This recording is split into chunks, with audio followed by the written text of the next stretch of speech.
Hello, everyone. This is James Lowrie, Admin Assistant for the Canadian League of Composers. I'm here with the last of the Moonshot interviews, this time with Fjóla Evans about their new piece for Moonshot 3. So I'm a composer. I started out as a cellist, and I'd say my practice is still pretty influenced by like performing and playing and kind of like the hands-onness of string playing.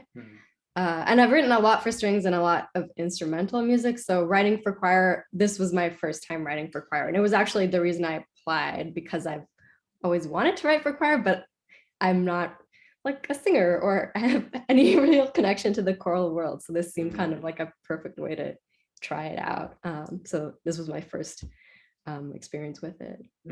So tell us about what you came up with. What is your piece that is premiering, and what's it about? So I wrote this piece called Jöklaklukka, which is like, it's a type of flower, but also kind of literally translates from Icelandic to like glacial clock.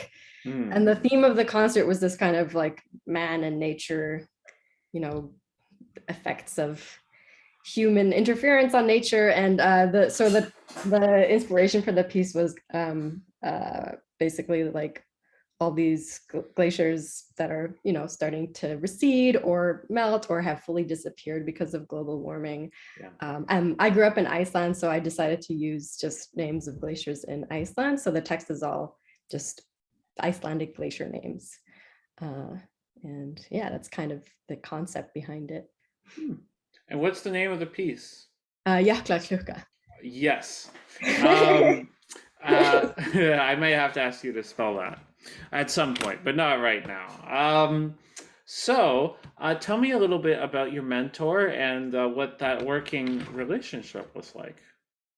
Yeah, I worked with Juliet Palmer, which was really great. I was interested in working with her, I guess for a few reasons. The first one was that I really liked her music that I'd heard so far, and I know she does a lot of kind of ecologically centered art or like related. Like she had this piece that was in and around the Humber River, and I just had kind of been aware of her work in that sphere and always found it really interesting. Also, I knew that she was a singer and that she writes a lot of vocal music, and I knew that I'd have a lot of like technical questions about writing for voice and a lot of sort of blind spots in my approach to composing for voice.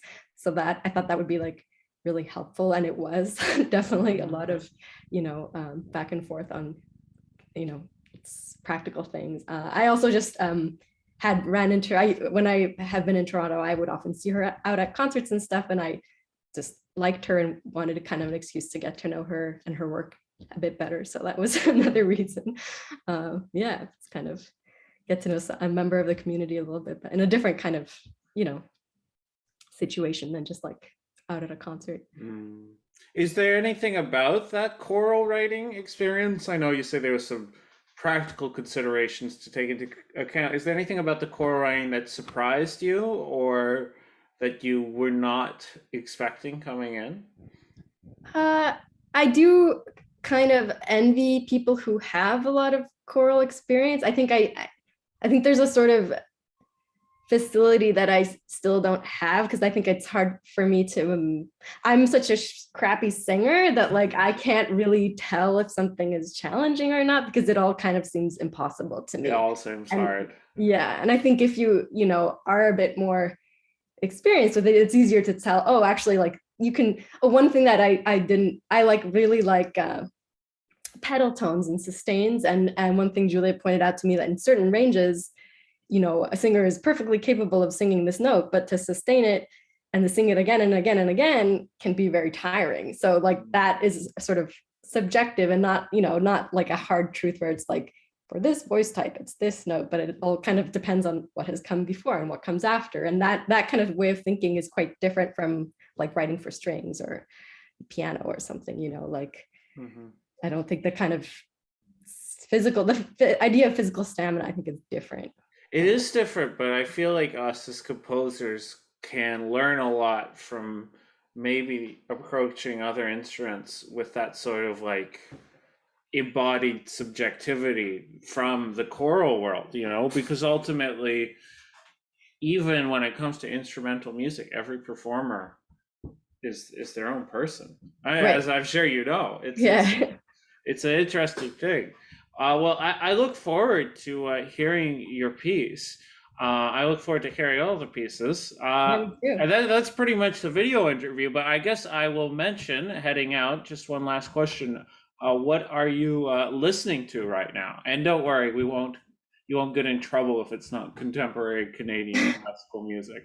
Oh, oh no. I've been listening to my friend Molly Heron's new album for viola da gamba Mhm. ensemble. It's called Through Lines. Just came out last month, I think. Oh, Uh, great.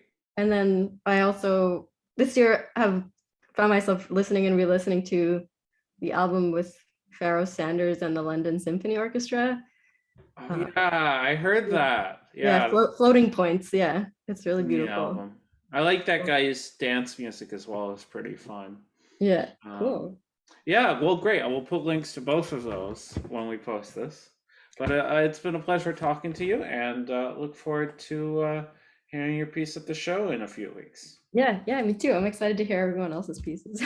So, Okay. okay. Bye. And that's it. I hope you enjoyed these interviews. I enjoyed doing them. But what's most important is that you enjoy the concert. Moonshot 3 with Pro Coro, the Pivot premieres. Online and in person. Get that link in the show notes. And goodbye.